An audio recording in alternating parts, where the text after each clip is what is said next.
الإسلام لنا دينا الهجرة رحلة هادينا حمل الإسلام لنا دينا فسلام الله على الهادي والكون يرى. Ini Pak, bagaimana strategi Masjid Win Sunan Kalijaga dalam mempertahankan identitas keislamannya di tengah tekanan politik otoriter? Ya, Masjid Win Sunan Kalijaga tidak terpengaruh dengan kekuatan politik manapun di tingkat nasional maupun internasional ya, karena masjid ya kita memfungsikan sebagai tempat untuk beribadah, tempat untuk dakwah yang kegiatan-kegiatannya tidak ada berorientasi pada politik atau juga tidak ada tekanan politik dari manapun, sehingga fungsi masjid sebagai tempat untuk ibadah, untuk dakwah itu tetap bisa berjalan dengan baik dan maksimal. Terus apa bentuk adaptasi yang dilakukan pengurus masjid ketika kebebasan berpendapat dibatasi oleh pemerintah? Ya, kita mengadakan kajian-kajian rutin seminggu sekali yang itu merespon isu-isu terkini, yang itu kita selalu kajiannya berbasis akademik ya, akademik yang tentu konteksnya adalah pendekatan agama ya, karena masjid sebagai Baitullah Rumahullah ya, jadi selalu merespon isu-isu terkini terkait ya ekonomi, kesehatan mental yang tentu dalam konteks pendekatan agama, jadi tidak ada intervensi dari pihak manapun. Terus Bagaimana penceramah atau khotib masjid menyesuaikan pesan dakwahnya agar tetap kritis namun tetap aman?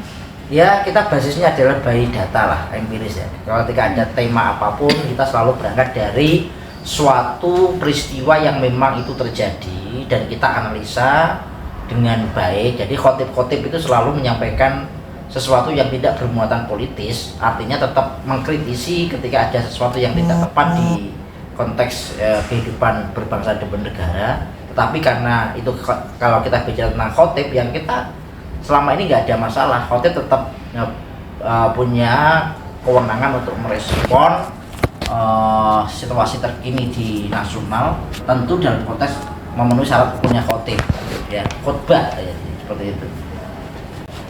Bagaimana peran dakwah masjid dalam menanamkan kesadaran sosial dan moral di kalangan mahasiswa? Ya, kita pertama kita melakukan kajian kitab yang kitab akhlak ya, yang kita kaji setiap setiap Senin sore kita ada kajian kitab yang diikuti mahasiswa, sehingga itu membina akhlak dan moral mahasiswa untuk bisa tetap akademisnya bagus tapi akhlak moralnya juga bagus gitu. Faktor apa saja yang menjadi kunci ketahanan masjid dalam menghadapi intervensi politik? Ya, kita tetap memfungsikan masjid sebagai pusat dakwah, pusat keilmuan, pusat ibadah yang tentu kita membatasi diri untuk tidak masuk ke ranah politik, karena kita bukan lembaga politik atau ormas politik apapun atau partai politik apapun. Jadi kita tetap mengurus, tetap memfungsikan dirinya untuk mengawal, menjaga dan memanage kegiatan masjid sesuai dengan fungsinya. Sejauh mana masjid berperan sebagai ruang publik alternatif di masa otoritarisme? Ya, kita sekali lagi masjid bebas untuk kegiatan apapun yang selama itu tidak mengganggu ketertiban ibadah ya. Kita pernah adakan seminar di masjid juga pernah, pengajian pernah juga, itu nggak ada masalah ya. Jadi tidak ada kaitannya dengan tekanan politik dari manapun atau negara, nggak ada, karena masjid itu sifatnya independen. Apa tantangan terbesar dalam menyampaikan nilai-nilai Islam yang berkeadilan di masa politik represif? Ya, tantangannya saya kira bukan masalah dari pihak luar, internal juga internal. Apakah mahasiswa atau jamaah tertarik dengan kegiatan-kegiatan yang diadakan oleh masjid? Ya, untuk meramaikan itu tantangannya di sana, meramaikan masjid dengan banyaknya kegiatan-kegiatan, apakah bisa menarik diikuti oleh masyarakat.